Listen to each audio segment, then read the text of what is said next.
This episode is brought to you by Love Hurts. Kiwi Kwan has had quite a career, from childhood roles in Indiana Jones and the Temple of Doom and The Goonies to a recent Academy Award win for Everything Everywhere All at Once. But now Ki finally stars as a leading man in the film Love Hurts. Love Hurts is the perfect date night movie with its mix of over-the-top action, comedy, and a ton of heart.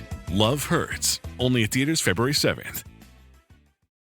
Auto insurance can all seem the same until it comes time to use it. So don't get stuck paying more for less coverage. Switch to USAA Auto Insurance and you could start saving money in no time. Get a quote today. Restrictions apply. USAA. This episode is brought to you by Indeed. When your computer breaks, you don't wait for it to magically start working again. You fix the problem. So why wait to hire the people your company desperately needs? Use Indeed's sponsored jobs to hire top talent fast. And even better, you only pay for results. There's no need to wait. Speed up your hiring with a $75 sponsored job credit at Indeed.com/podcast. Terms and conditions apply. Build a routine with Ollie that supports your wellness needs, like getting your daily vitamins and minerals with Ollie's multi-gummies, or keeping your mood upbeat with all the vitamin D in Hello Happy. Give your gut health some support with probiotics, and wake up feeling refreshed after taking Ollie Sleep. Do wellness on your terms. Find Ollie at a Walmart or Target near you or at ollie.com. These statements have not been evaluated by the Food and Drug Administration. This product is not intended to diagnose, treat, cure, or prevent any disease.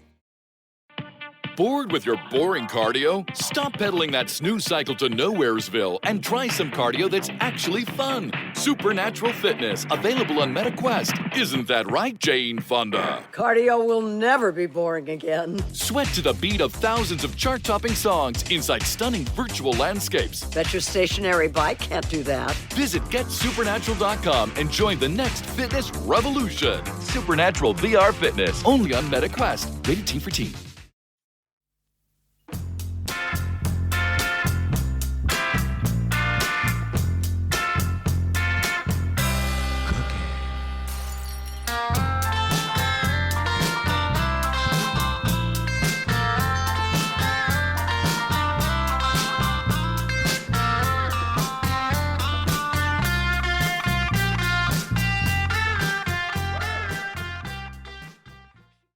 Hey, everybody. It's Weird Islanders, the podcast, back once again. My name is Dan. That is Mike. Mike, I'm very excited to talk about the player we're going to talk about tonight, and I'm very excited to talk with our guest, who I've been a fan of for a long time. This era is a little bit before sort of your most formative time as a fan we talk about all the time, but this player is a goalie. And I know that you have always many, many thoughts on the goalie position, on Islanders goalies. And this guy definitely occupies a very strange and weird space in the sort of, grand timeline of Islanders goalies. So are you ready to go into the Wayback Machine here? We're talking about almost 30 years ago, which is kind of a shocking thing. But are you ready to dive deep into the recesses of your Islanders memories? Yeah, actually, this is it will be like a little bit before my time as a tried and true, understand what offsides is, but this player and this goaltender has a very special place in not just my heart, but my family's heart. As well. Actually, we'll get to there. We'll get there at some point, but I am excited for this episode for a number of reasons, and one of them is. I think whether it be on this show or Islanders Anxiety or whatever, I think it's fair to say I'm maybe a little bit more unhinged, consistently unhinged. You come unglued too, because the Islanders unglue everybody. A couple of times, yeah. Yeah, but you're definitely the more stoic of the two of us. But we've talked about this player a handful of times in our career working this podcast together, and I can feel it coming out of you, because you have a lot of feelings about this goalie, what he represents, the era that he played in, just everything, all the baggage that he brings in. So I'm excited to kind of switch roles a little bit here and be the one who's gonna just kind of sit back, kick his feet up, and let you be the one cursing at the stars and having conversations with the hockey gods, because that's where we're going to be heading. There's going to be a lot of that with this player, because he's going to evoke plenty of emotions from you and our guests. Definitely, and I'm definitely happy to take on that role. And this is the era where the hockey gods definitely forsake the Islanders for once and for all, and may have never recovered. But we'll get into all that. We'll get into the player. But first, I want to bring on our guest. If you have been on Twitter, on Islanders Twitter, you have seen this man's work. It is fantastic, and it hits Mike and I in particular in a couple of places that we really, really love. You know his Twitter account as IslesEbay, but his quote-unquote real name is Craig Dixon. Craig, how are you? I'm good. How are you guys? I am fantastic. Like I said, I've been a fan of your Twitter account for a long time. Mike and I are, we're all three of us right now all live in the same area. We love the Islanders and we love eBay. And we spend a lot of time, thinking and perusing sites about both.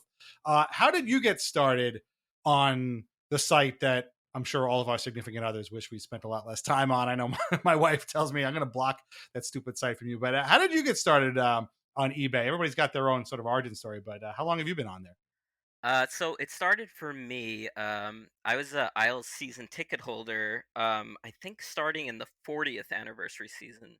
Okay. So I believe that was 2012 season. Mm-hmm. And me and my friends I had seats with my two buddies. Shout out to Tim, who's a big fan of this podcast. So we loved looking at jerseys that we would see in the stands. And it slowly became an obsession of mine to collect as many of the different variations of Islanders jerseys there are. So I was perusing. I pretty much check eBay every day for a weird Islanders jersey or a rare one, maybe with a good deal. So I'm kind of was always tapped into eBay pretty much for just Islanders jerseys. Mm-hmm. That's cool. Yeah. Yeah. And the story of how the Twitter account started, which is actually it's a byproduct of, I don't know if you guys remember the Isles Facebook Twitter account that existed. That I have no idea who that is, and that unfortunately that account is long dormant. I love that account, but Kevin Schultz, old Islanders point blank friend, pointed out something on eBay one time on something, and I believe it was a Budweiser ad from the Nassau Coliseum the year it closed the first time, 2015. Mm-hmm. Somebody was selling a giant Budweiser advertisement from the Coliseum. There was no Islander logo on it anywhere, so they could be lying. And it was ridiculously priced, and he was making fun of why would anybody buy this? And then somebody replied oh, somebody should make a Isles eBay account like this, and literally wrote the @IslesEbay, which didn't link to anything because there was no such account. And I was like, oh man, I'm gonna jump on it. Oh man, I'm signing up for that right now. I'm tapped into eBay all the time and looking exclusively at Islanders thing. Right. And I think I did it within 5 minutes of reading that tweet. And now you're an extremely wealthy retired man from the Isles eBay Twitter account and the influencing that comes with that. Right. I have a lot to say about this. Yes. Because it's something I check every day. I just 20 minutes ago placed a bid on an Islanders jersey. I'm not going to say what it is now because we might be competing for it, but I have no active bid, so you're probably good. All right, thank you. So 2 questions then. What was as someone who also loves the jersey spot, my favorite ever jersey spot day was Game 6 against the Bruins on the way into the Coliseum, because I was during right at the heels of the pandemic, so there was those long lines to get vaccinated, to show your vaccination card. Right. I was standing right behind a Mike York jersey for about 40 minutes on my way into the Coliseum, which I knew was a good sign. And then Game 6 against the Lightning, the folks in front of me, there was an Aaron Ness and a Steve Stais jersey together. Wow. I think it was a father and a son. And I because of how that game ended with the Beauvillier goal, they were kind of my markers of where I ended up in the section. Because I, the chaos that ensued, I almost crowd surfed into a different part of the section, and I was trying to figure out where my friend was because he was from Kansas City. That was his first ever Islander game. Wow. And I was like, oh God, I love Scott. And I was like, I got to find the Ness Staios jerseys. But so my question would be, what is the favorite jersey you spotted at an Islander game? Oh man, and two, what's your favorite Islanders eBay jersey that you ever purchased? Okay, so question one, yeah, I know it's like asking what your favorite movie is. So yeah, I know it's hard. Yeah, man, the spotting a jersey in the arena, which is something I also will frequently post on Twitter, although I haven't gone as many games the last few years. I love spotting a Yanni Ninema jersey for whatever reason. There's a lot of them. There's surprisingly a lot of them, and I'm like, I want to like walk up to them and be like, "Do you guys remember that he was not very good? Like, do you guys know that?" But yeah, I never have the courage. I did actually approach a guy at the Coliseum a few years ago.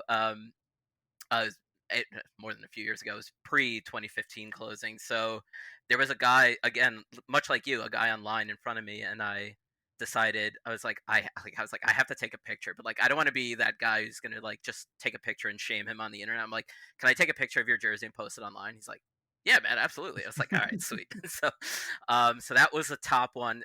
There was another one. I want to say it was like a Mike Motto black jersey. Oh my God! Black and gray jersey, which is like the Cameron Wong design jersey. Oh, the lacrosse jerseys. Yeah. Yes. Right. That one was. I saw that more than a few times in like one of those first 2 years I was a season ticket holder, and like especially for me because like I feel like everyone has that player you especially hate more than others. Mike Motto was that guy for me. Like I'd be yelling at him all game. Like everybody in my section knew I disliked him. So when I spotted this guy in the Coliseum wearing a black Mike Motto jersey, I was always like, man, like why? Just why? That's so funny. Oh God, that's incredible. Our friend Keith Dallas, who we've had on the show before, owns a Mike Motto jersey. So we're going to get him on to explain why that is at some point. Our first dual guest, Weird Islander. Yeah, they're very strange. Yeah, but it was not just the player, but the combination of it also being that definitely. Black and gray monstrosity that they had. Oh my God, it's funny. Like I never took to that jersey. Obviously, part of it was because they never were winning with it. Yeah. But now I want one. I want like a I think I want a Mark Straight if I can find like a Mark that would Straight, be the best one. Black jersey. And more Molson, I would think would be. Molson would be a good one too for that one. And last question before we get into the reason we're here, but this is, passions colliding. Is there?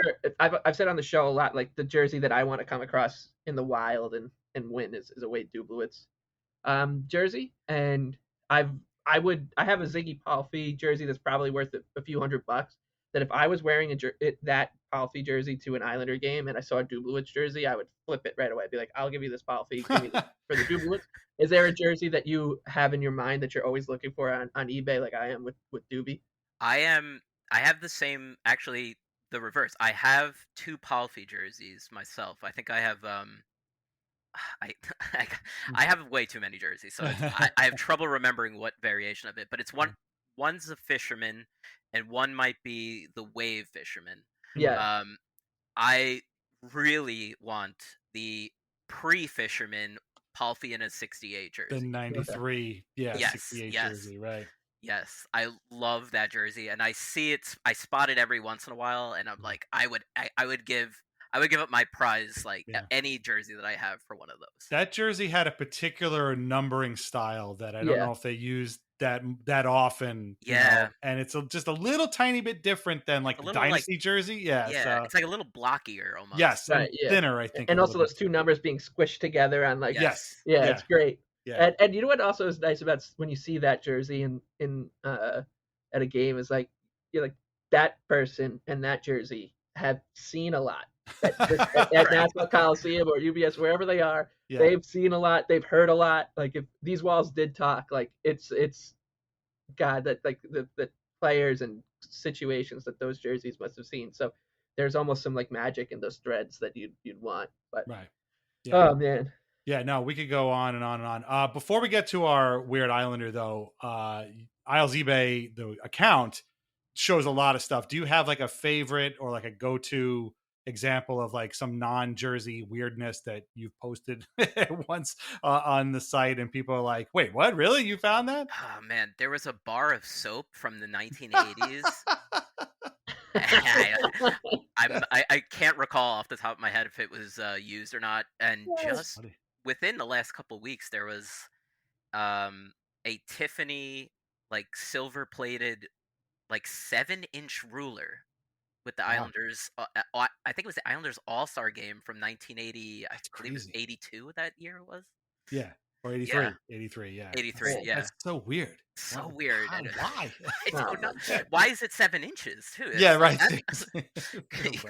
Go 12 or you go 6, but like yeah, 7 inches. Really. That's really funny. And right. I just pulled up eBay real quick, because first of all, it's a little bit of a habit, but there's an Islanders Ushers blazer right now. It's that's like a awesome. Maroon, beautiful maroon blazer. Oh, those are great. It's just the person he or she was selling it has put a starting bid on it. So they're asking for at least this amount of money. I want you guys to guess what this Nassau Coliseum Ushers blazer is going from. And it has the Nassau Coliseum logo on it, like the old one with the little kind of lowercase N and the big C in it. It's a beautiful piece of clothing. But you guys want to venture a guess before we move on to our Weird Islander? Craig, you go first. You have a guess? I'll go 300. I don't want to play by Price is Right rules and say $1. I will play for real. I'll actually go a little higher. I'll say $450. $800. Wow. And you look at it, and you're like, it feels like that might be a little cheap. I think it could go for more than that. Usher Maddie, if that is your jacket, please, just so you know, if somebody's trying to sell it on eBay, you might want to try and track that person down. But no, that's fascinating, and I mean, we could sit here all day talking about eBay finds, and I have a saved search of Islanders stuff that I look at every once in a while. I'm not a Jersey hound like you guys are, but I am always kind of looking. I'm actually going to the flea market this weekend with my buddy, and I'm always on the lookout for like weird Islander stuff. So far, the number one things I found are starting lineup figures, which are always fun. There's only so many Islanders for there to go around. But we are here to talk about a specific weird Islander, and you came right out of the gates. I showed you the big list. And you came right out of the gates with this person, and I was so excited. And I've been just like dying for like weeks now to talk about this. So, Craig Dixon, will you please reveal the subject of tonight's episode of Weird Islanders, the podcast? Tommy Söderström. Right. Swedish goalie Tommy Söderström, or Söderström, if you prefer. Before we dive into this, a reminder that we are on Patreon at patreon.com/IslandersAnxiety. Membership gets you ad-free episodes, bonus podcasts, and a whole lot more. Or you can sign up for free to receive our weekly release calendar and announcements. Sign up today, patreon.com/IslandersAnxiety. Okay, so Craig, our usual first question. We showed you that big list. You replied, wow, this is a hell of a list. You're 100% right, it is a hell of a list. And Tommy Söderström jumped out at you. Why him? Well, first of all, you mentioned the pronunciation, Söderström or Söderström. Mm-hmm. I've noticed that the Islanders broadcast always called him by Söderström. Me too, like yeah. Any other team covering it, or like, the clips that I was doing to do some research on it, they all called him Söderström. So I don't actually know who is right in this circumstance. The reason I picked him, and there's a lot of reasons, but like started off easily. I was pretty young at the time when he was the Islanders goaltender. So I was about 9 or 10 years old when the Islanders acquired him. And that was right around the time I started getting into hockey. And for whatever reason, I gravitated towards him because he was just he was an odd-looking goaltender more than anything. The oddest-looking goaltender of all time. Yes, maybe. Absolutely. Yeah.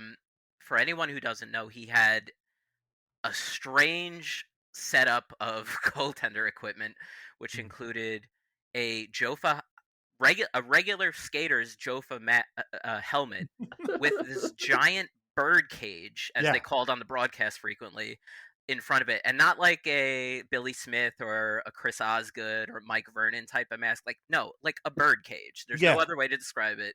And it was gigantic. And then he also would have this big piece of plastic neck guard that was just hanging there. what purpose it it wasn't guarding his neck, it was just hanging there. Yeah, right. I didn't understand that. He was also very unorthodox in his playing style. So like I just remember when he wasn't like, if the play was on the other side of the net and you were like watching him if you were in the stands, this guy was turtled inside of the net the whole time, like leaning on his knees and like inside the goal essentially with just his head sticking out. And I was like, man, this guy's weird. But I like him for some reason. I want him to be good. And there were other ones that I didn't know as a child, like that he didn't have any stick tape on his goaltender stick, which is very strange. And his pads were incredibly small, like the complete opposite of Garth Snow, essentially. Well, there's a reason for the net turtling and a reason for the pads being small, which we'll get to in a minute. So, Mike, I mean, where are your sort of memories, I should say, or visualizations of Tommy Söderström? You've seen pictures of him for sure, but you're the youngest of the three of us here, and so I don't know, what opinions you have of this guy from his playing time. But like when you hear the name Tommy Söderström, what's the first thing that comes to your mind, basically? First thing that comes to my mind is his Sherwood stick, because I have one. I have a Tommy Söderström Sherwood stick in my parents' garage still. That's amazing. Yeah, I'm looking at a picture of him right now. If you Google Tommy Söderström in his Islander gear, you'll see him holding a Sherwood wood stick, and that's the exact stick I have. That my aunt Eileen out in Suffolk County gave to. She brought my oldest brother David to a game, and he ended up getting Tommy Söderström's stick somehow. I have no idea how. So this was mid-90s. It was always up in our bedroom as kids. We also had like a signed stick from like the 99-2000 team, which as you can imagine would fetch a hefty price on eBay these days. But and that stick as well. And so I always liked Tommy Söderström for that reason. I don't know. I couldn't tell you of a game like I watched him play really, but I know that, and I know the way he looks, and I don't really think we could go on long enough and with like talking about his look. Like I think we could sit here for 9 or 10 hours and keep talking about the way that this guy looked in goal and the way his unorthodox style, as Craig was saying. It's so absurd. And when you look at the picture of him, there's so many good pictures of him, because I bet like Bruce Bennett was just like showed up to Nassau Coliseum, was like, I got to take like 1 million pictures of this guy just to make sure it like registers that he's real, because he looks like an alien. The mask being oversized for the helmet is something that I've never seen before or ever again. It looks like it looks like somebody was like, go to a garage sale, get goaltending equipment, and go play for the Islanders. And the crazy thing about that is, in that era, you'd be like, yeah, that totally makes sense. Like I could absolutely see that happening to the Islanders, that they just said to somebody, hey, we need you to go, just go find the cheapest goaltending equipment you could find and pop in net tonight, because the other guys are out. Wade Flaherty couldn't make it tonight.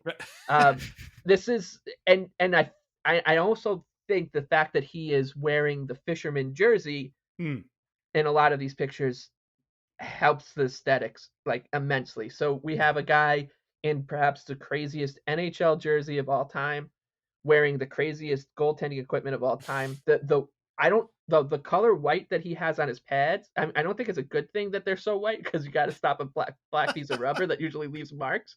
But I've never seen something so white like this. You could, if you need to kill 3 or 4 hours at work one day or whatever, I would just Google image this guy and just look, because it's like one of those, a song that grows on you or something, or an album that grows on you, and you're like, oh no, this is my new favorite song of the album. This is my new favorite song. When you look at these pictures, you're like, that's the craziest part of this picture. That's the craziest part of this guy's getup. It's so absurd. And it makes me love hockey all over again. Like I love that this guy was a professional athlete in $1 billion league. Like look, like if some alien landed or somebody came from like the 1800s and time traveled, it was like, oh, like what do you do for fun? I'd be like, I go to hockey, and they're like, oh, tell me about that. I was like, oh, well, look at this guy. He plays this. It's what he's doing, they'd be like, get me out of here. Like, what the is that guy okay? Is he being held against his will? Like, yeah. I'm going to go ahead and theorize why his pads were so white as a goalie. And that's because he didn't stop a whole lot of pucks. In order to make those marks, you'd have to stop a puck every once in a while. He didn't really do that. Okay. So I'm older than both you guys. I watched this guy play when I was a freshman in college. Okay. I had my fisherman jersey. I'm looking at a picture of him too from an article I wrote at Lighthouse Hockey. I had the same exact jersey, although not with his number on it. And I just want to say right off the bat that I'm sure Tommy Söderström is a very, very nice guy. I'm sure he's been a great teammate. He's got a couple of great nicknames we'll talk about in a little bit. He's gone on to have a long career in hockey despite some serious health issues, which we're going to talk about also in a little bit. They required having 5 surgeries on his heart, which is pretty crazy. So, and he's won 3 championships in his native Sweden. So all of that is fantastic. And all of that is to be lauded. And I hope he has a very successful and very wonderful, pleasant, and lucrative life, wherever he wants to do. That said, I have never seen a worse goalie play for the Islanders than Tommy Söderström. This guy is by far the worst Islanders goalie I've ever witnessed. I can't even put into words the trauma that this guy put me through. And you guys know, I mean, we've seen a lot of bad goalies come through here, frankly. Like let's be honest. We've seen a lot of good goalies too, but we've seen a lot of bad ones. To me, nobody's worse than Tommy Söderström. And I'm glad we were talking about his look because we can start right there. Mike, you took the words right out of my mouth. He looks like a guy who just walked in. He looked like a garage sale. Like he literally dove into a pile of clothes at a garage sale and came up looking like a goalie. And it's like, okay, I'm going to go start now. He looks like, if you've ever seen Sudden Death, like when Jean-Claude Van Damme has to play goalie for the Penguins, like he just doesn't know what he's doing, but he's Jean-Claude Van Damme. So he's like on skates. That's kind of the way he played. Like he was just kind of flailing all over the place. The mask is ludicrous. It looks like he could fit 2 heads in there, It looks so heavy too. Like right. There's a close-up picture on the Google Images, and you're like, it looks like when you'd be in history and they tell you about how much a knight's like chain link, whatever it's called, would weigh. You'd be like, oh man, riding a horse in that must be really hard. You look at Tommy Söderström's helmet, you're like, oh, no wonder this guy couldn't stop the puck. Like, how could he hold his head up? This thing looks so heavy. The birdcage almost comes to like a point. It's like round in front, like way far. So yeah, it's like a mask, like, the whole Monty Python and the Holy Grail. Like it's just all over his face.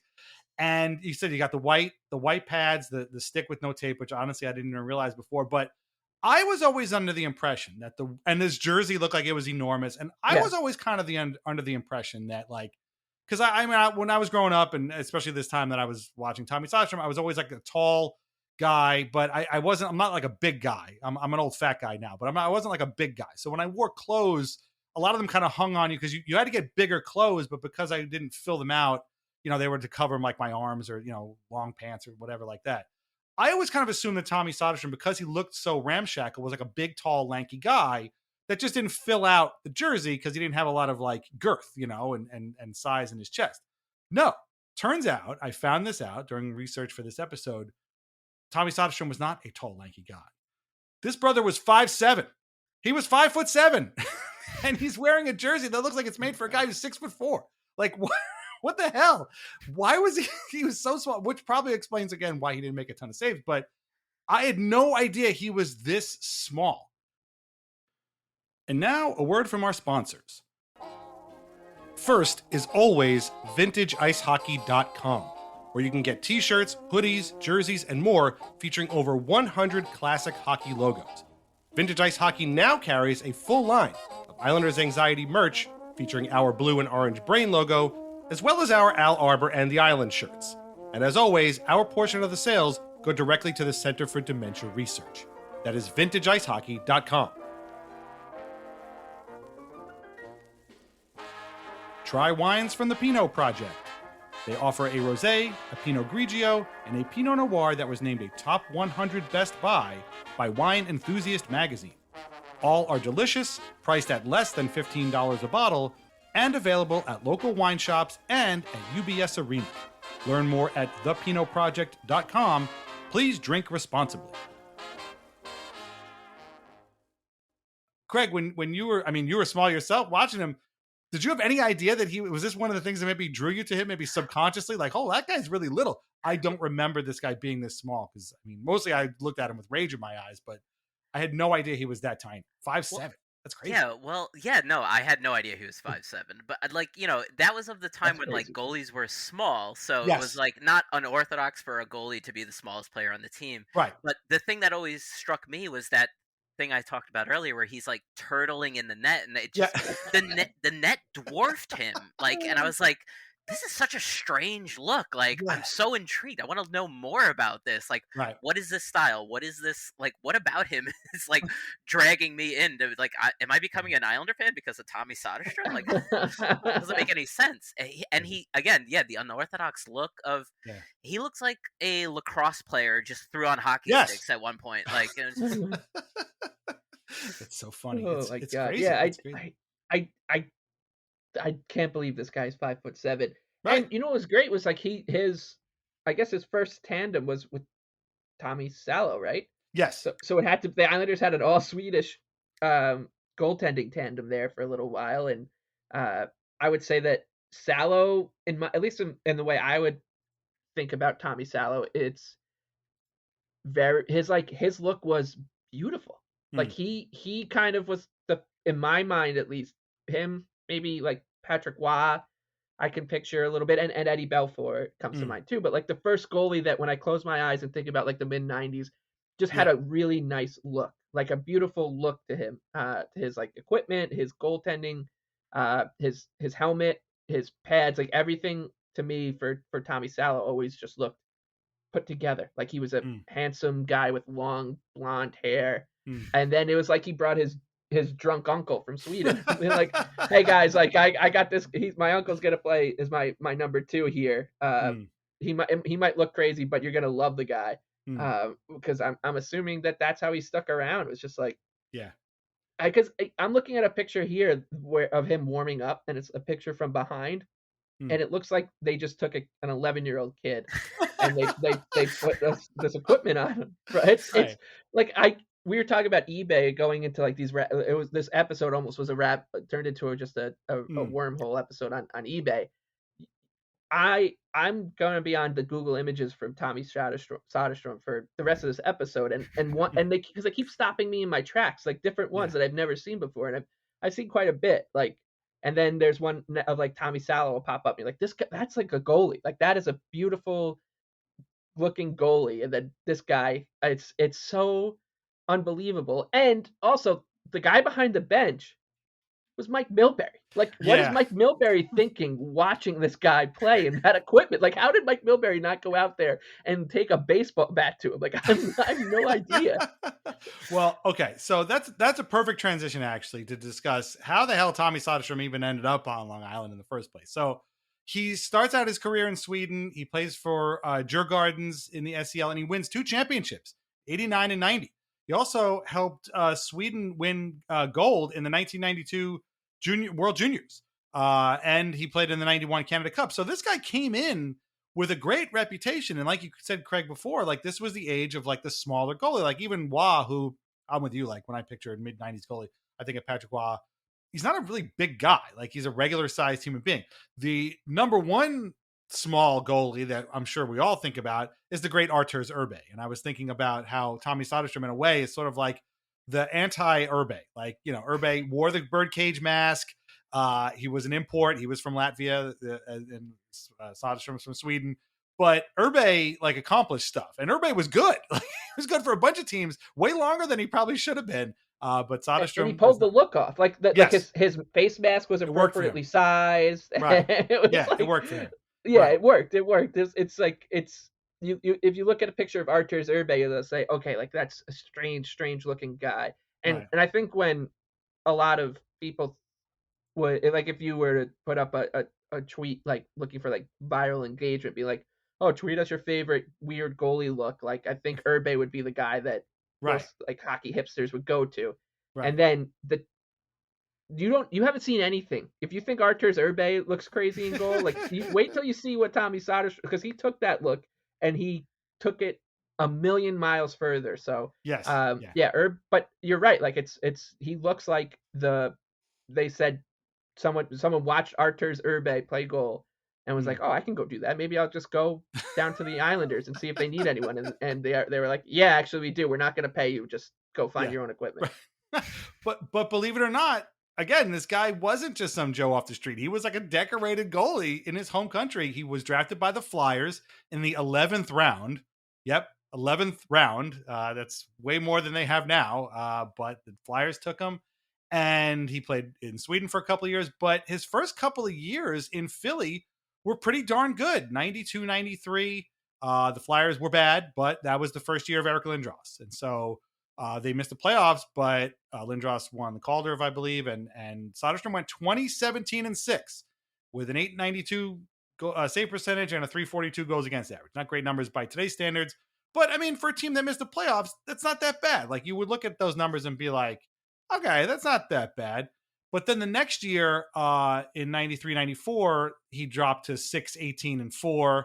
864 save percentage and a 4 goals against average, which in no era is good.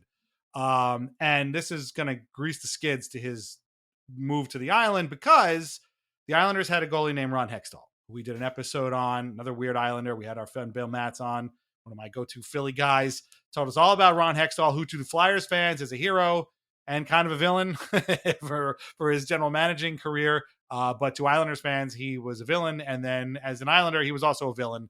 And so Don Maloney, in one of his rare good moves, was like, we got to get rid of this guy. Realized he had to get rid of Hextall only a year after acquiring him, moved him right back to where he should have never left, in Philly. And the return was Tommy Söderström and a 6th round pick, which turned out to be this Dmitry Tereshny, which nobody's ever heard of before.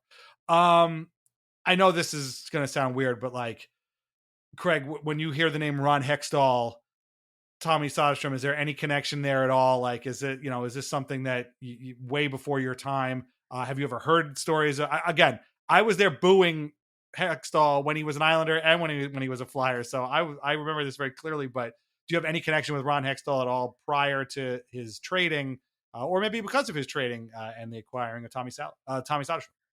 Yeah, it's weird because, again, as I said, around this time I was a young Islander fan, and I knew the name Ron Hextall from his pre-Islander days as a Flyer, and I knew Islander fans hated him, so there was always that.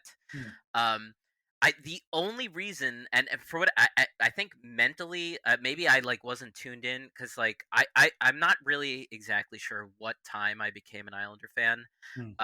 There's no specific moment or anything like that. I just have flashes of random seasons. The earliest memory I have was the 20th anniversary season, and I can only place it on that because I remember seeing the logo on the ice, the 20th anniversary logo, and telling my aunt, who's the reason I'm an Islander fan, I want a puck with that logo on it. And she left to go get it and got it for me. So that's the first memory I have. So but I knew of him maybe from playing NHL 94 or something. I can't describe how I knew about Ron Hextall, but I knew I hated him.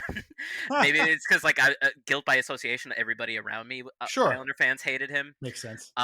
But the only reason I didn't even know, and I also think I blocked out the entire 93 to 94 season for multiple reasons. Sure. But I had no idea he was on the Islanders. I don't know. Maybe I just tuned out of hockey for that year for whatever reason until I think I inherited my brother's Islanders trading cards, player card collections, and I was flipping through the pages one day of his big binder of Islander cards, and I was like, Ron Hextall in an Islander jersey? When the hell did this happen? I was like, this was real? And he was like, yeah, he was on the team for a year, and he wasn't that good. I was like, no, really?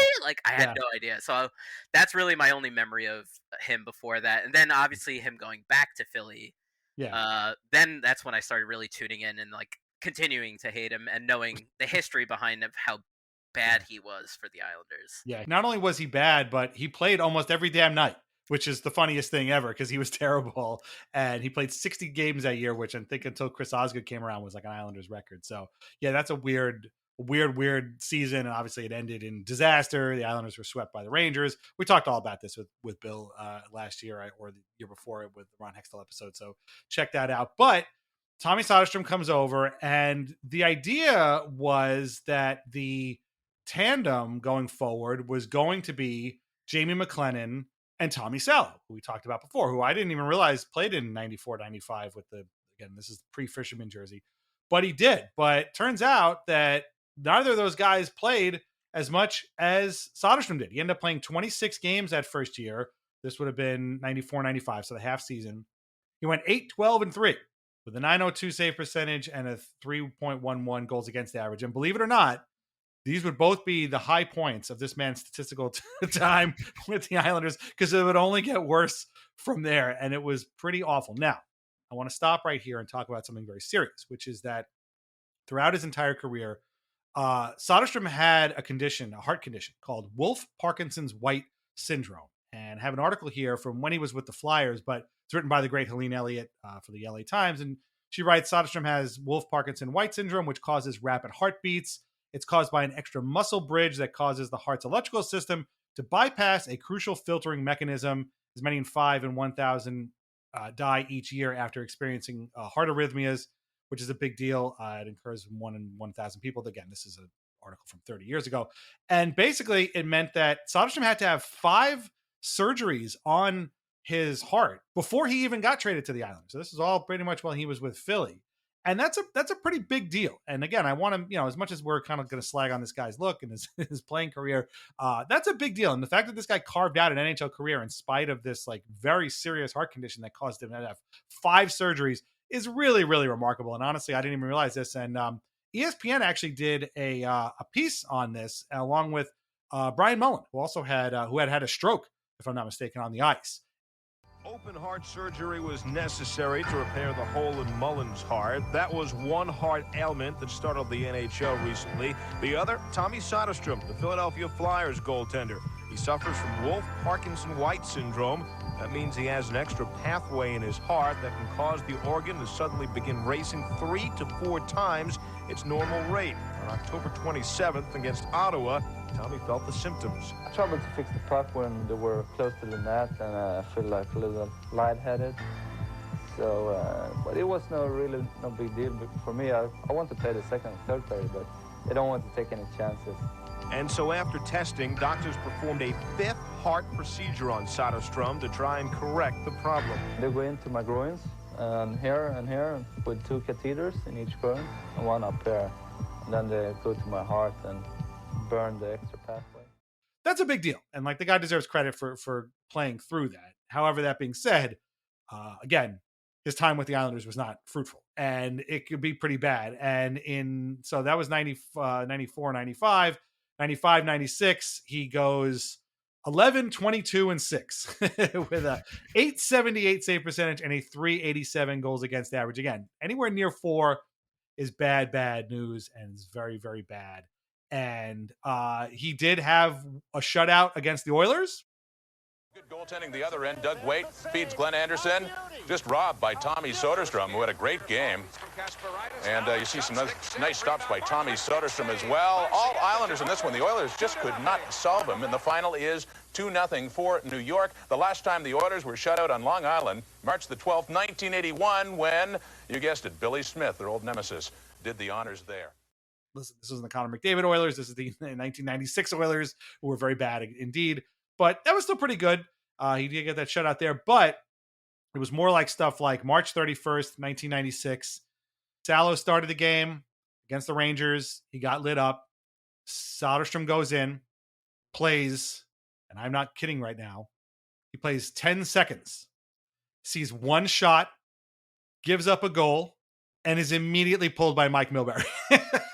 And he's right back to the bench, and Salo's right back out there again. So Tommy Söderström, who defeated the Rangers back in February, now in the Islander net. And it's a 2-on-1 for the Rangers. Messier shoots and scores. It backfires on the Islanders. Tommy Söderström comes in cold and allows a goal just 14 seconds later. You know, you got to take risks in the business of coaching.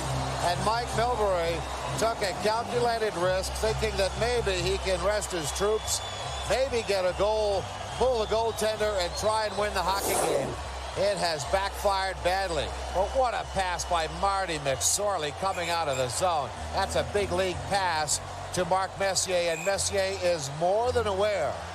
And Messier is going 5-hole all the way. He's just waiting for his time. As he glides to his right, Söderström's got to open up the legs. And there goes the goal.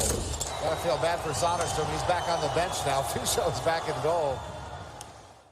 This results in, again, I'm not kidding, a goals against average of 360. Math is not my strong suit. I don't know why this is, but there's a great documentary, short documentary on YouTube. I'm going to put a link to it. It's a little bit like the secret base stuff that SB Nation does. This is shocking to me. And Mike, we've talked about this a lot.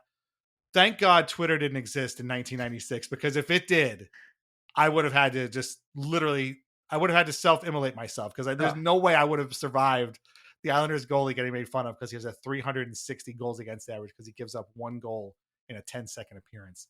This is remarkable.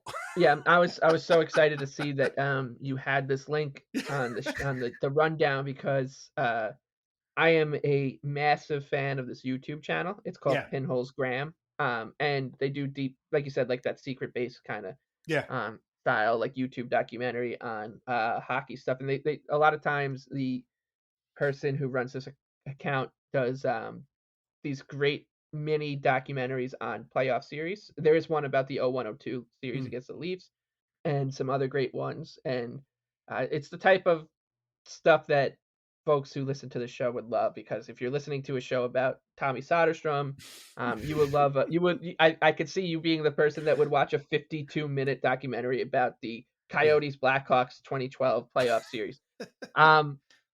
This, and as you said, so he goes in, he lets up a goal and comes right out, and that's the lead of the story. But once again, you need to watch this documentary, which is 2 minutes and 6 seconds long.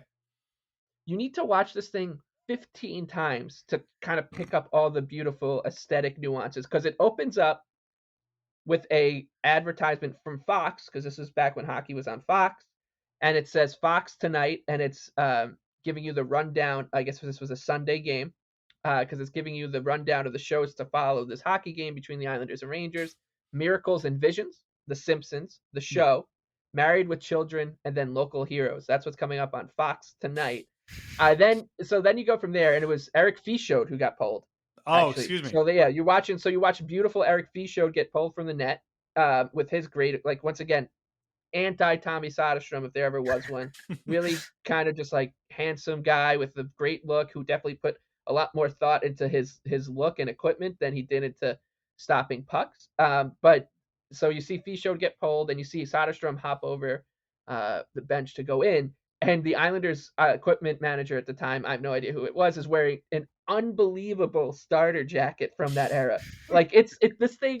I can't get past like the first 20 seconds of this video to get to like Mike Milbury being mad and chewing gum on the bench, because it stops the aesthetics of the Islanders back then. Stop you in your tracks. Like I know that the fisherman jersey, it's like the discourse around it is tired, but just watch this video and take some time to just take all of this in, because it is insane that this is what hockey looked like on Long Island. And during this time, like Fischowd is getting consoled on the bench by Darius Kasparaitis in a fisherman jersey. I think Matthew Schneider maybe, or Brett Lindros. And then you get to the goal that Fischowd gives up, and it's an odd man rush where Mark Messier just puts it like. I can't believe that you watch this goal and you're like, this is a different sport, because Söderström, it's a 2-on-1. He kind of blatantly, like, Messier basically tells him, hey, I'm going to shoot. Yeah. And he doesn't go down in the butterfly at all. He tries to like pad stack while he's standing up to cover his 5-hole, and Messier just puts it in for his 46th goal of the season. And he's wearing a ridiculous helmet as well. Like this, it's just, this is an insane goal. It's an insane moment. This is why I love Tommy Söderström, despite his flaws as a goaltender, because you watch this thing and you're watching Mark Messier, maybe one of the best players of all time. A huge reason the Rangers won that cup, a big part of the Oilers dynasty, and he's bearing down. So this is one of the best hockey players ever. He's bearing down on a guy wearing a birdcage helmet, and you're like, yeah, of course he's going to score. And then the video finishes off with the Fox robots. Yeah, like those two robots fighting each other. It's just it's such a carnival. I like it. This is right up my alley. If you want to grow the game, go back to this. They got to bring back those Fox graphics. Back the robots. the Rangers robot turns into a vacuum cleaner, sucks up the Islanders robot, spits it out into a puck-sized thing, and then takes a slap shot, and the Islanders puck goes off the screen. Unbelievable.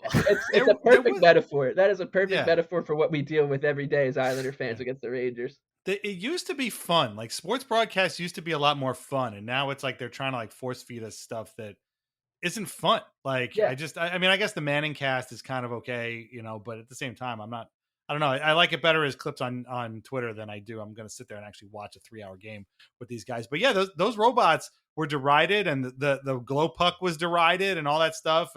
But you look back now, and it's just there's a sense of fun there that they don't really have that much anymore. But it was not fun watching Tommy Söderström get lit up. I don't remember this particular game, and Craig, I'm not going to ask you if you do either. But just as a young kid watching this team, you're getting the Islanders are getting their hooks in you, whether it's Tommy Söderström or somebody else. You're a big fan now, and you're watching them get basically humiliated and ridiculed on TV on a Sunday game or whenever it was. Like what was that like for you? Like, were you kind of having second thoughts maybe, or did it just make you kind of root a lot harder for these guys who couldn't seem to do anything right at the time? There was no question about whether I was like, is this the right thing for me to get into right now? That was never really a question. It was like, there was something about a hockey arena, and it was like, I was very loyal to the Islanders regardless of how poor they were.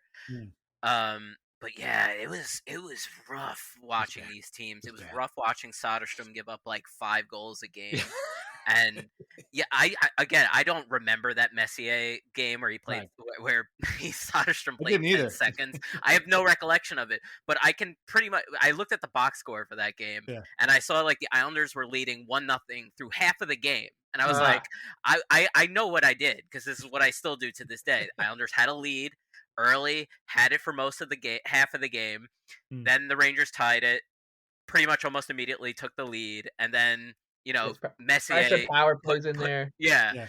And then the funny thing about that clip too was that the announcers were trying to go like, why are they doing this? Why they? Because it was like 10 minutes since Fischel gave up his last goal, and they're like, why are they changing goalies now? Like, is he hurt? Is like something?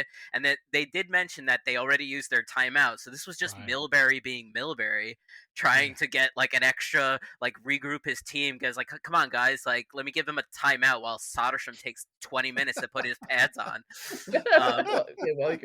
While he goes to play it against sports to get a helmet. Right. Yeah, there's a minute. I didn't even see. This is what I'm saying. You need to watch this 2-minute video 100 times to truly appreciate it. There's a minute and 50 seconds left in the third period. They're down 3-1 when he pulls Fischel for Söderström. And he goes in, he just gives up a goal. It's so good. Gives up a goal immediately. And then pulls him. And like you said, Mike, it was okay. Like, yeah, Söderström gave up the goal, but like, it was a face-off and then immediately a 2-on-1. And then he gives up. So it's like, it wasn't just him. And this is another thing I need to say. It was a face-off at the Rangers' end, like the Islanders' attacking end. Right. Yeah, that should have been at least a shot. No, just right from the Rangers' end, 2-on-1 and a goal. And this is like another kind of thing I need to say in Tommy Söderström's defense, is that this team was not good. Like, they could have had prime Patrick Waugh or Ed Belfour or whoever, Andy Moog, whoever, pick a goalie, whoever at that time playing, and it wouldn't have mattered, Mike Richter or John Van Beesbrook, because this team stunk. And they stunk. Their coach stunk. It was not a good scene. There was no talent really up and down the lineup. They were wearing jerseys that they hated for the most part. Fans hated for every part, basically. That would be, nobody's ever, still to this day, no team has ever changed jerseys. And then 2 months later, when we're changing back, we're going to change them back. Don't worry about it. We got it. There's like rules, like we can't do it immediately, but as soon as we can, we will. Nobody's ever done that before. Only the Islanders did that. So, as much as we make fun of Tommy Söderström, and we still have some time to go to make fun of him still, it wasn't just him. Like, this was a team-wide embarrassing effort. And when you're a kid, it's still, there's no question you're still rooting for these guys. This is still your guys, but this era sucked. I was, again, in college. It sucked then. And like, I was able to kind of laugh it off at the time. Like, I was, as I almost always am, I was the only Islanders guy in my sort of friend group. And so I, was wearing my fisherman jersey to work and stuff, and to college at St. John's, and just kind of like, being like, yeah, I'm the Islanders guy. Oh, they lost again. What are you going to do? But that was all you could do, because they just weren't going anywhere. And this was, you had to laugh because it wasn't just on the ice too. Like, this was the height of the, Coliseum problems era. Where are they going to go? Are they going to get a new Coliseum? This was prior to the John Spano era that ushered in a ton of, hope that this would get a new arena would happen. And then, of course, not only did that not happen, but it was just about a year later that I was, picture myself reading Newsday, finding out that Spano has been arrested in the Cayman Islands for fraud and is being extradited back to the U.S. for trial and whatnot. So this was a bad time. This was a very, very bad time. And Tommy Söderström at the time was a very, very bad goalie.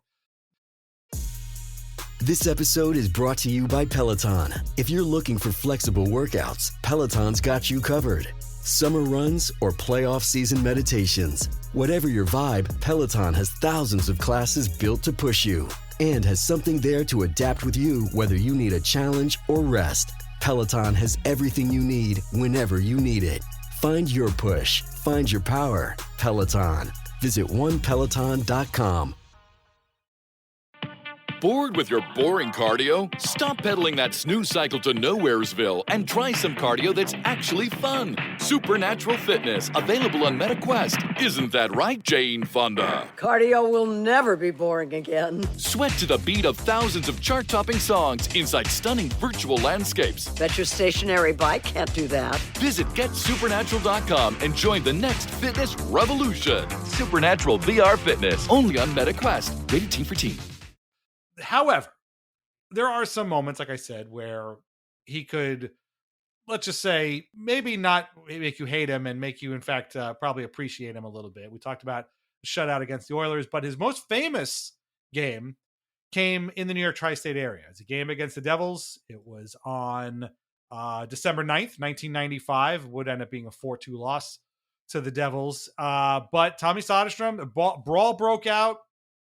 Early in the second period, I'm not quite sure why. And Tommy Söderström took on Devils goalie Corey Schwab. They're trying to calm Bill Guerin. Here comes Corey Schwab because Söderström's involved. Schwab moving into this. And he is there on Söderström. Corey Schwab and Tommy Söderström. This is old-time hockey here. The other players are paired up enjoying this fight.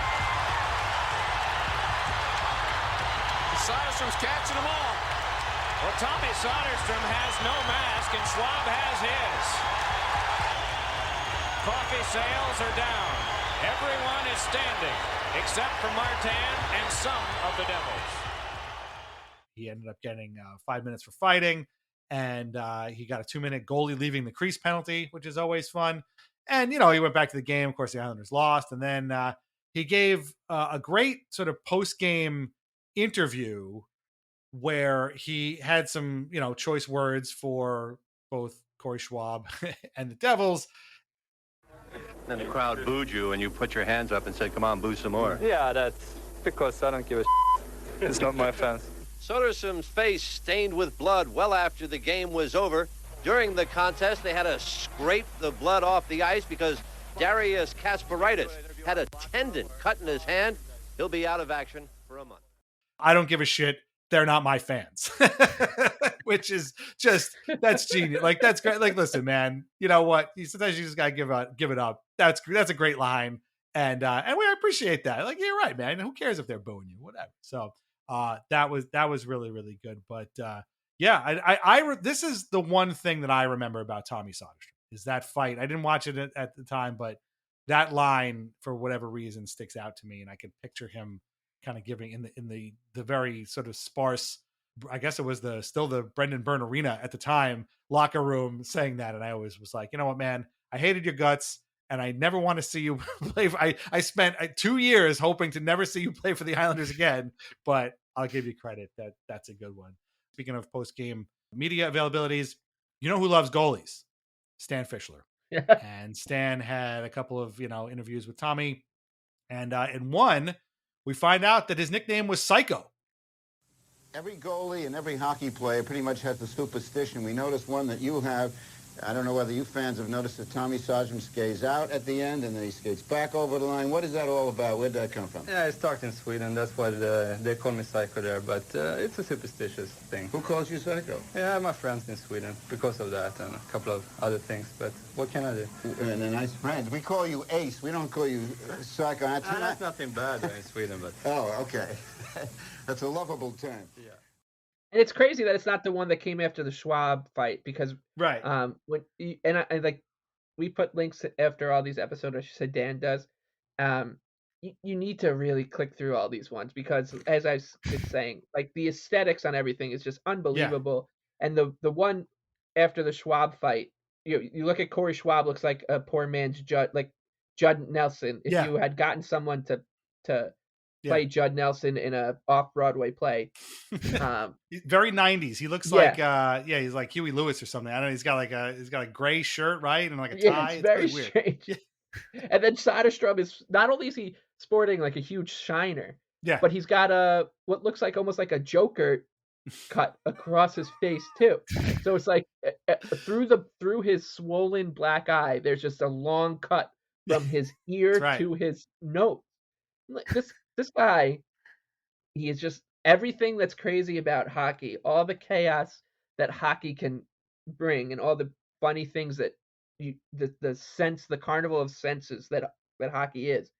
Like Söderström hits bingo. Like he fills the entire card with the equipment, the jersey, this insane black eye, and then of course the nickname. Right. Yeah, it's too funny. Craig, were you aware that Tommy Söderström was called Psycho? I don't recall that at all. Me neither. Don't worry about it.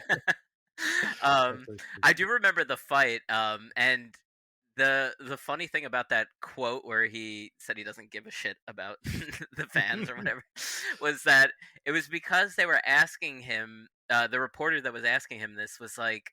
He's like, oh, what did you think about the fans that were like booing you as you? Because it was in New Jersey for this game. It wasn't on the island, and like, what do you think of the fans that were booing you for like kind of like putting your hands up and being like, oh, come on, like let me fight more, kind of like. So, apparently that part wasn't shown on the broadcast, but he like maybe like wanted to egg it on, kind of like Coutier did against the Islanders bench all those years later. So I thought that was interesting. I was like, just a random fact, and this is kind of like a sidebar, and then I'll shut up and let you guys continue your format. But randomly, I went to 2 Islander games at the Coliseum where the Islanders goalies got into a fight. Wow. I was at the Tommy Salo, Dan Cloutier fight game. Wow, I was there too. That's wild.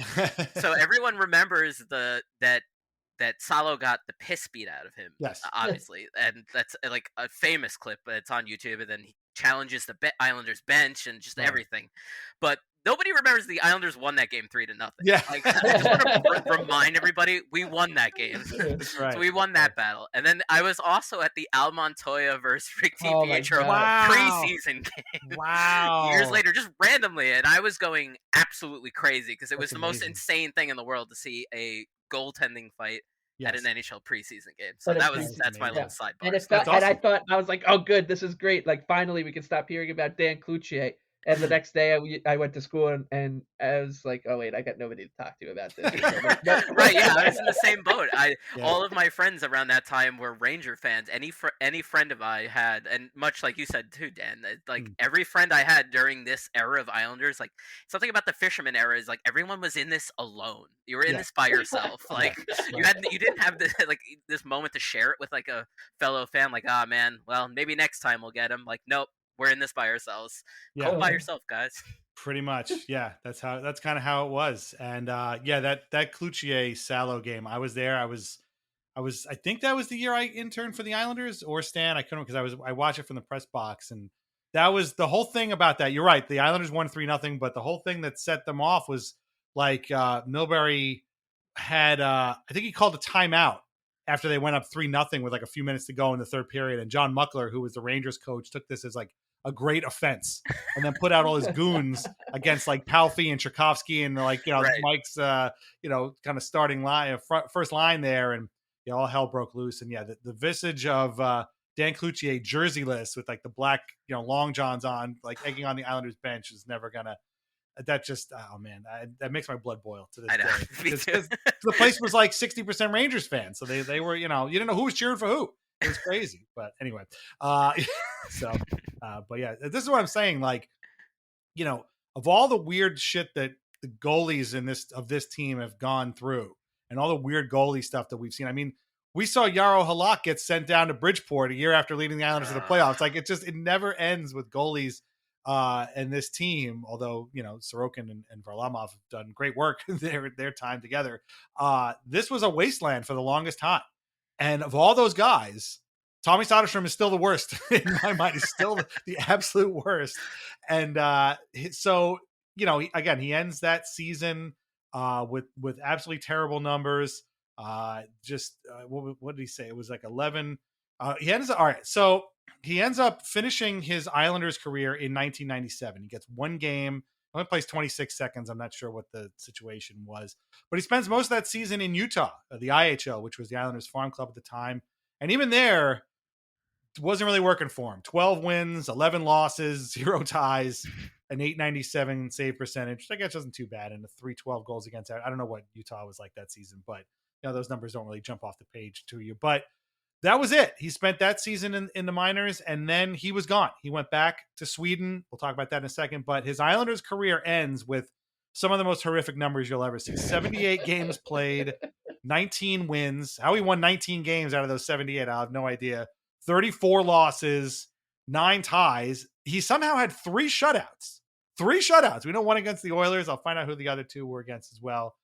.886 save percentage, .361 goals against average. In 3 seasons, 94 to 97, really 2 seasons, because that one season was just one game. But I mean, what is there even to say about this? Like, you're looking at these numbers and you're just like, man, this was bad. I mean, Mike, maybe like you said, this is a little bit emblematic of this whole era.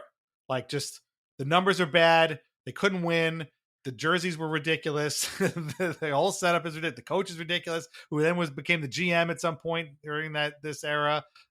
This was a bad scene. The fact that the 3 of us watched this, although you guys, were much young, Mike was much younger than 2 of us, but the fact that we watched this and they're still here rooting for this team is almost a miracle, right? Like, who survives stuff like this? I don't know. What does that say about us?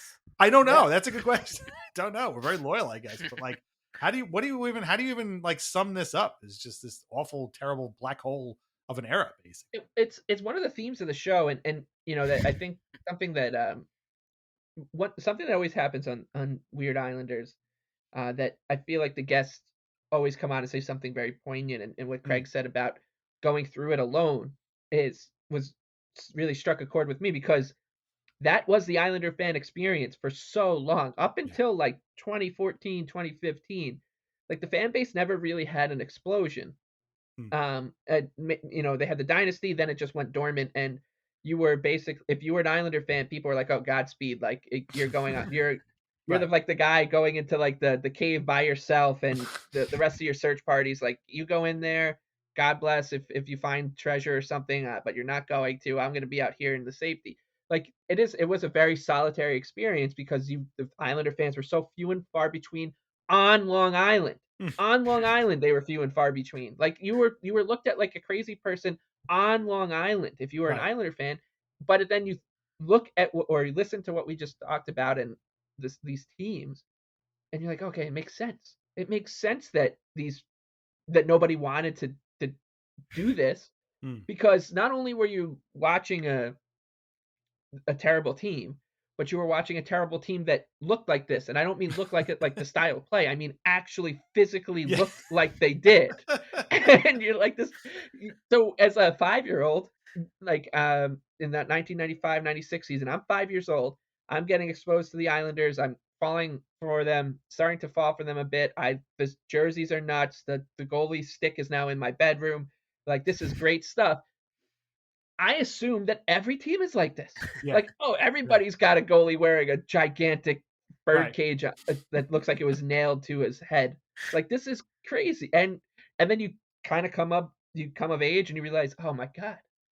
Yeah, like I guess that guy over there who's a Boston Bruins fan didn't see this. He didn't have a criminal try to buy his team. Yeah. Right? Like just that stuff. Oh, wait, your backup goalie didn't become your general manager on a nice July day after like it was supposed to be a stable time when finally Mike Milbury's gone. You got some adults in the room, and now the backup goalies. Yeah. Oh, and he just signed the other his goaltending tandem mate to a 15-year deal. Like, that stuff doesn't happen to you over there in Minnesota. No. Nope. Oh yeah, it's like, and you watch it and you're like, but on the other side of it is, are you kind of grateful that you are a part of this and not that? Because I'm like, the team I root for and I love, like one of my main passions in life, we had Tommy Söderström. Like, I grew up, like I was a 5-year-old kid watching this guy flop around the ice. That's much cooler than watching Manny Fernandez and Josh Harding like post decent numbers and lead a mediocre Wild team for like my coming of age years. It's I don't know the answer to these questions. These are the big existential questions we try to answer on this podcast by using Tommy Söderström as a Trojan horse. And fortunately, I still haven't got the answers. But it's I mean, these teams are so bad and they were so goofy and they were so 90s, and I miss it. Like, there's part of me that misses not the watching Mark Messier score goals against the Islanders. Like, I miss that. I just miss the absolute, Saturday morning cartoons of it all, I guess.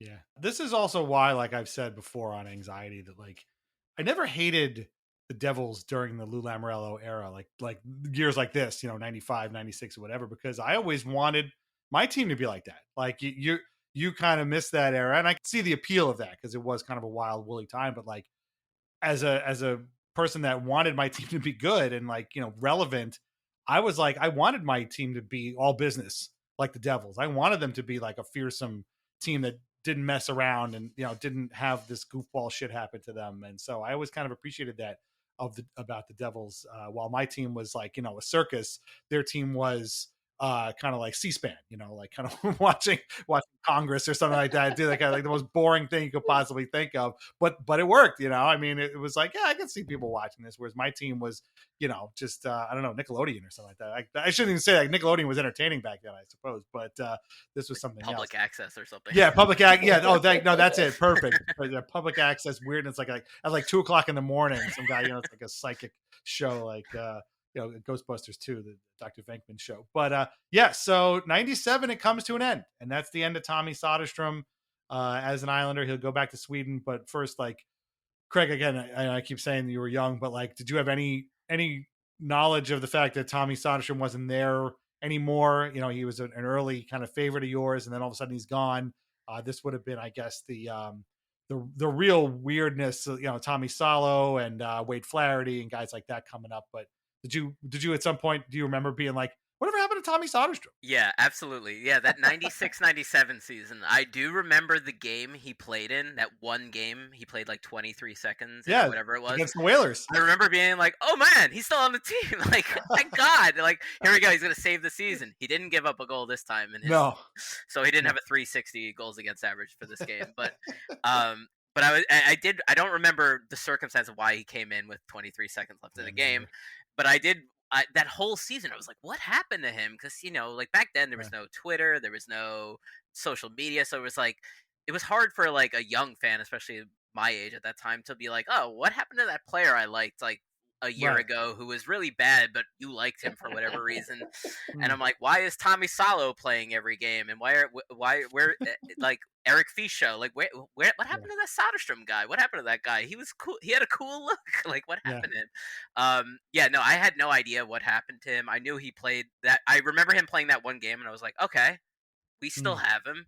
And then after that, I don't have any recollection of ever hearing his name ever even uttered on the broadcast before. Like, never said like, "Oh, on this date in Islanders history." Nope, never brought up again. And I forgot about him too. Yeah, I really forgot about him. I was gonna say it became one of those Mandela effect kind of things where before Twitter and before like the internet became, you know, kind of very user friendly to look stuff up very quickly. It's like, did that guy happened, right? Like that that was real, right? Right, yeah. That thing happened. That the guy was, you know, crouched down in the net with the. I have his stick in my bedroom. Like this isn't just a whole big prank that you guys are playing on me, right? Like. I'm not confusing Tommy Salo with Tommy Söderström, right? Like Swedish Tommy. I didn't make that second guy up, right? And then like going to your friends at the time too, like so like let's say like beginning of the aughts, like early 2000s, talking to friends who maybe are growing up around my age or whoever's age, like being like, that's pretty crazy, man. Like what you're telling me about your favorite team. We had this guy Tommy Söderström. Like, have you ever heard of him? They'd be like, absolutely not. Why? Why? Like, oh well, you wouldn't believe it if I told you. Believe me if I told you, and they wouldn't. Like, they wouldn't believe you. Like, there's something Bigfooty to Tommy Söderström because there's something kind of Bigfooty to the NHL in this era too. Like, very different looking, very weird. It was just like that it was basically it almost felt like taboo to watch the NHL in like the 90s. Oh yeah. And Tommy Söderström was kind of emblematic of all that. Like a very, you know that ESPN2 logo, but like the old one, like with the very scratch one. Yeah, exactly. Like that logo to me like screams NHL and screams kind of like, oh, you gotta like you kind of have to like type in a password to be able to watch it, like it kind of thing. And Söderström would be behind that door to get in because he's so different. Like, God, can you imagine just plopping him down in the middle of a game today and being like, Austin Matthews would like probably just beg to be left. The Leafs would make fun of him or something. I don't know. Yeah. He'd score 60 goals in a game. Yeah, if it was him versus Tommy Söderström. It was a weird, wild time, and you know, not just before this when the Rangers won the cup. You know, they got that Sports Illustrated cover about how hockey was hot and the NBA was not, and then they immediately had a lockout, and hockey was not hot again, and that was it. So this came this weird time, and I remember that ESPN2 logo. NHL Tonight was appointment viewing to me, and unless you. Even if you watch NHL Tonight, you might not have heard about this, or maybe at the very worst, you would have read about it in the hockey news like a month later. You know, Tommy Söderström's not on the, we went back now, but he did move back to Sweden in '97, and this is where the story has a happy ending. This sort of happened in our Kevin Poulin episode as well, and I'm kind of glad that it happened here as well. So Söderström goes back to his original team, Djurgårdens in Sweden, and has two really, really great years. In 97-98, he leads the SHL in goals against average and save percentage, and he wins MVP. Go figure. He wins the Guldhammen as the most valuable player in the league. They go to the finals, Djurgårdens does. They lose there, but the next year, they win a championship. And Söderström is the backup there. Michael Tellqvist, I don't know if you remember him. He played in the NHL for a while. He was their starting goalie then, but still, he leaves a champion. He was 30 years old. He finally won. This would have been his third SEL championship because remember he had two before he even came to the NHL. He won Rookie of the Year. I forgot to mention before as well. And then at 30, after winning that championship in 2000, he retires.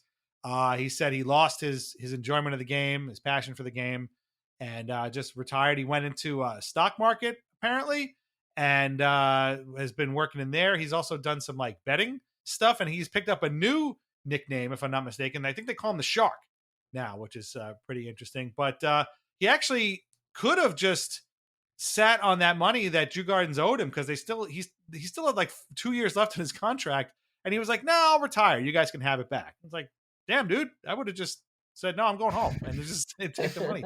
But yeah, good for him. So yeah, you know, I saw him. There's I can't link it here. I mean, I guess I could put the link in, but like I can't put it in the podcast because nobody understands Swedish. At least I don't know. A very small percentage of our audience, I should say, understands Swedish. But he was on some kind of like morning show talking about his experiences and stuff. And so he seems to have had a very, again, a very successful and pleasant return back to Sweden, and you can't beat success. And he had a great season, went to the finals, lost, and then next year he won. And so I'm glad, as much as I hated him as an Islander, I am glad to see that he ended his career, although without any passion for the game, as a champion and as a guy going out on top. And so that's actually pretty cool. So I mean, Craig, again, you're the guy who really hooked into Söderström. See, I keep doing it this whole time, and I did this back then too.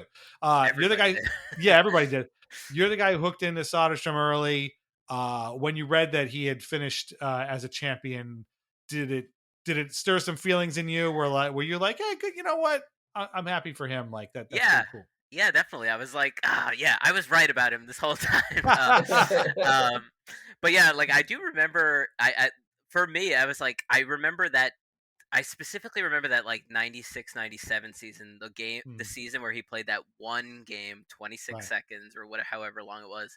And I just remember being annoyed by how much Tommy Salo was getting playing time. And I was like, what about Söderström? Give that guy some due. So it was, when you sent the links to all of like the backstory of everything that happened to Söderström after, because I had no idea what happened to him after his Islander career.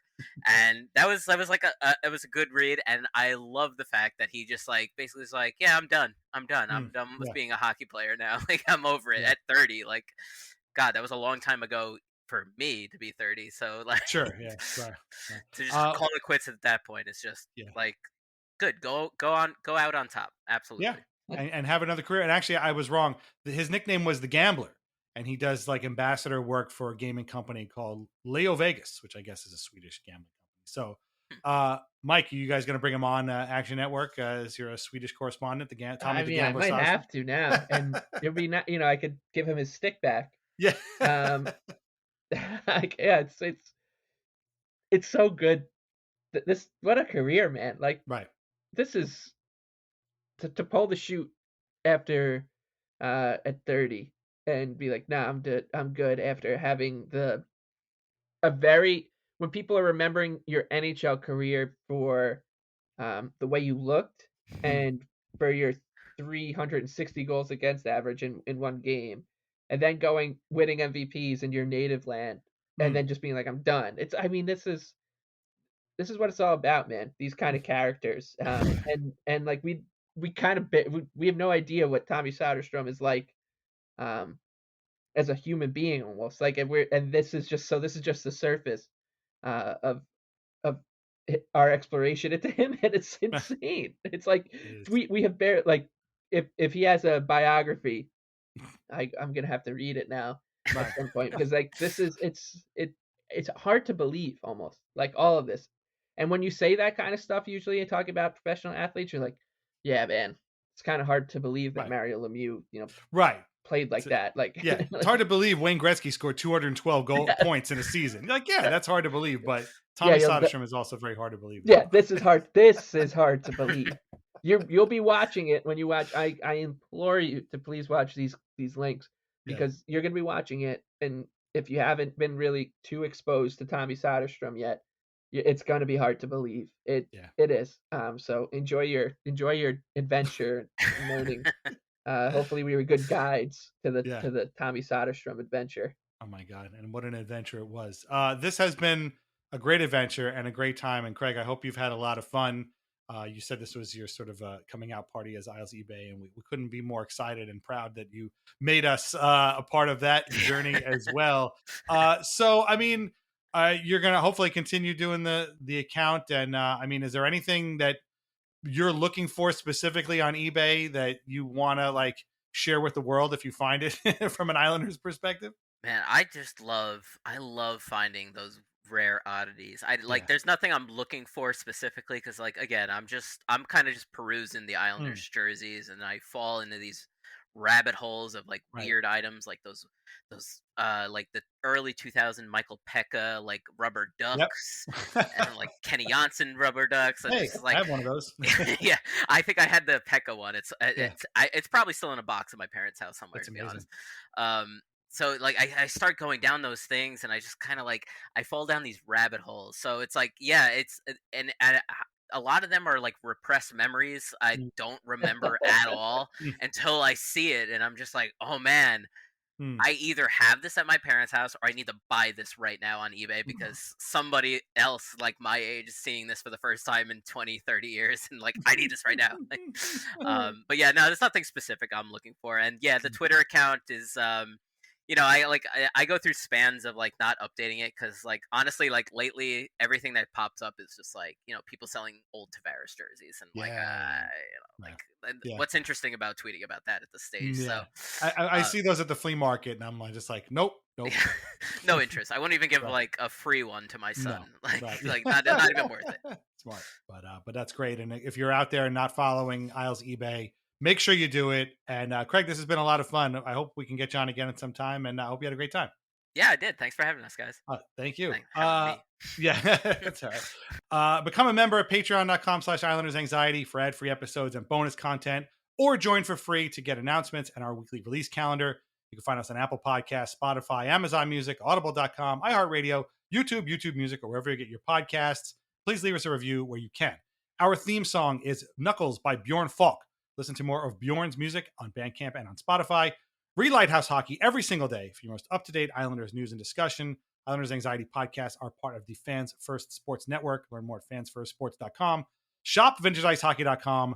Try wines from the Pinot Project. Mike, where can everybody find you on Twitter? The Big Lebowski with 2 E's. Follow Mike at the Big Lebowski. Any final thoughts on Tommy Söderström and this incredibly bizarre era in which he presided over, perhaps somewhat reluctantly? Nothing too much to add, except that now when you think about the Islander fans in your life and you realize that they all have a certain touch to them, it makes a lot more sense when you think, oh, well, they watched this all happen in real life. Like they watched Tommy Söderström play goalie in that equipment. They watched this team in those jerseys with Tommy Söderström and Mike Milbury and Tommy Salo and Darius Kasparaitis. They watched this happen. So all of a sudden, that little touch that these folks have, me included, makes a lot of sense. That we're a little weird for a lot, and we have a good reason to be weird because we watched this stuff happen. It actually happened. I don't have anything else other to say that it's really hard to believe what you're seeing when you watch this guy play. Yeah, it's true. It's true. And like Mike said, go back and watch these links. If you haven't, please do, because just the audio clips aren't going to do them justice. You need to go watch them for the full experience to remember, or perhaps experience for the first time what this was like. So please do that. And we'll be back in a couple of weeks with a brand new episode of Weird Islanders, a podcast, and a brand new great guest. Until then, keep the Islanders weird. We'll talk to you later. Bye-bye.